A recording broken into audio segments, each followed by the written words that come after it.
Even if you got a 3.4% pay rise this year, you still went backwards. Inflation hit 3.8. That gap is just the start. 5 forces are bleeding your budget right now, and some of them aren't going away.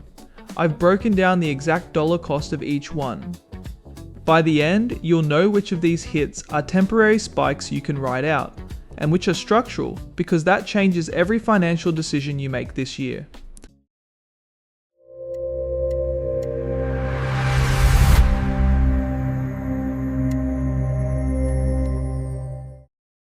Let's start with the number that proves the whole crisis in 2 figures.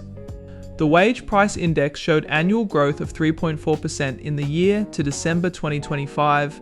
Over the same period, the CPI rose 3.8%. So let's say your salary is $75,000 and you got that 3.4% raise. That gives you an extra $2,550. But your cost of living went up 3.8%. That's an extra $2,850 in expenses. You're $300 worse off despite getting a pay rise. If you're on the minimum wage, it's tighter. The Fair Work Commission increase was 3.5%, which on a salary of about $47,000 gives you roughly $1,645 extra. But 3.8% inflation costs about $1,786. You're $141 behind before you've changed a single spending habit. And the people getting hit hardest aren't average earners. The ABS found that households with government payments as their main source of income saw the largest annual rises in living costs, with age pensioners facing 4.2% increases. Employee households actually had the smallest rises at 2.3% because mortgage interest charges were falling through most of 2025. That benefit has now completely reversed. Now most people look at this and assume the biggest headlines are the biggest threats. Petrol at $2.20 a litre. Electricity up 37%. Those are the numbers dominating the news right now, and they are painful. But here's what most people get wrong. Those two are actually the temporary ones. They have a ceiling. The 3 forces quietly grinding underneath them are structural, and they're the ones that will still be costing you money in 5 years. That distinction changes how you respond to every single one, so let's take them in order. The first temporary shock is petrol. Before the Strait of Hormuz crisis at the end of February, unleaded was sitting around $1.57 a litre. By mid-March, the national average hit 219.5 cents per litre. That's a 32% jump in about 3 weeks. Perth pushed past $2.26 a litre, and there were isolated reports of $3 diesel in Sydney. Here's what that costs in real terms. A 2-car household driving 30,000 kilometers a year at 9 litres per 100 uses roughly 2,700 litres.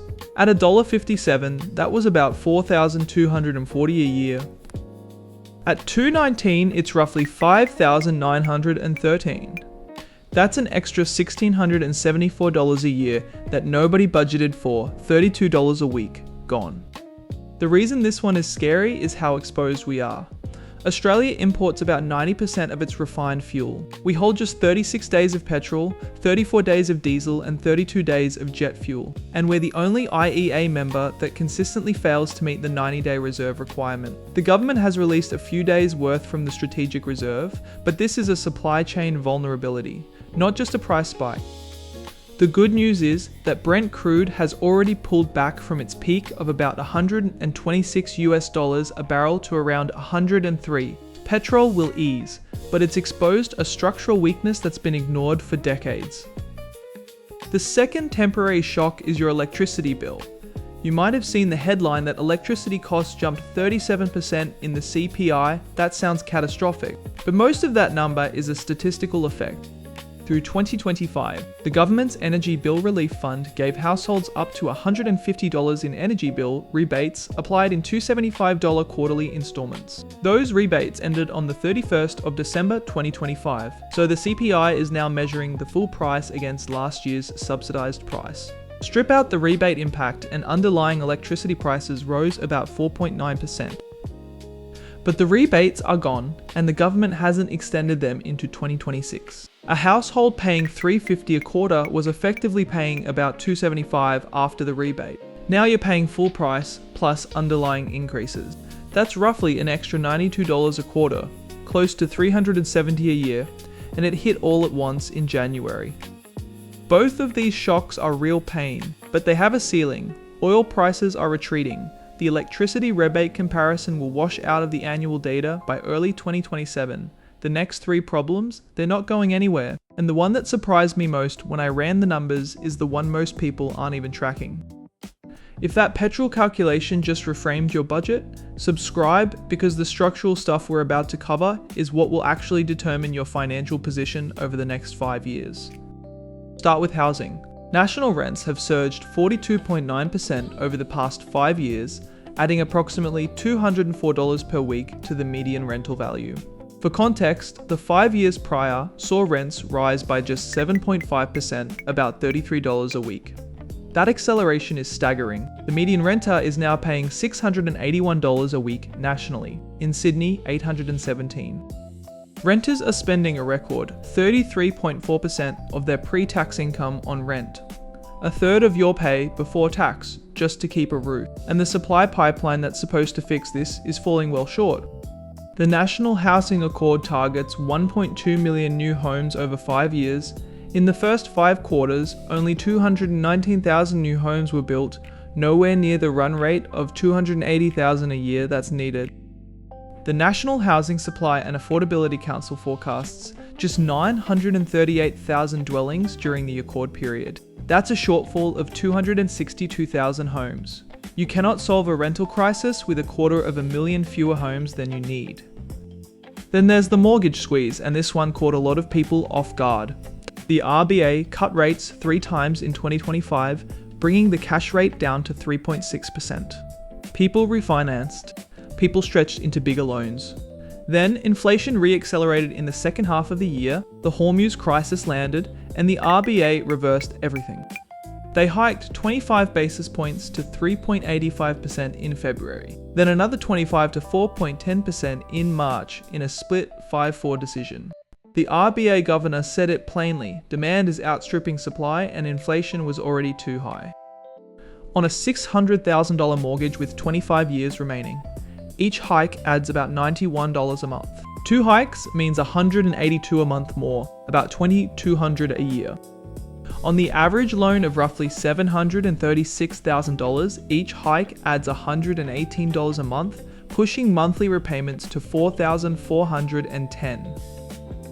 If ANZ is right about another hike in May, borrowing capacity could fall by about $54,000 since the start of the year. Roy Morgan estimates roughly 26.6% of mortgage holders are now in mortgage stress.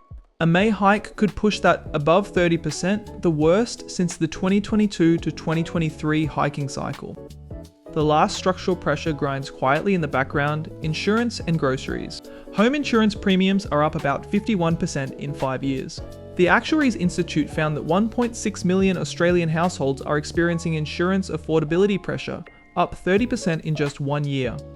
APRA estimates around 1 in 7 Australian houses are uninsured today, and that could rise to 1 in 4 by 2050 if nothing changes. Car insurance is up almost 18%, 4-bedroom home coverage up nearly 23%.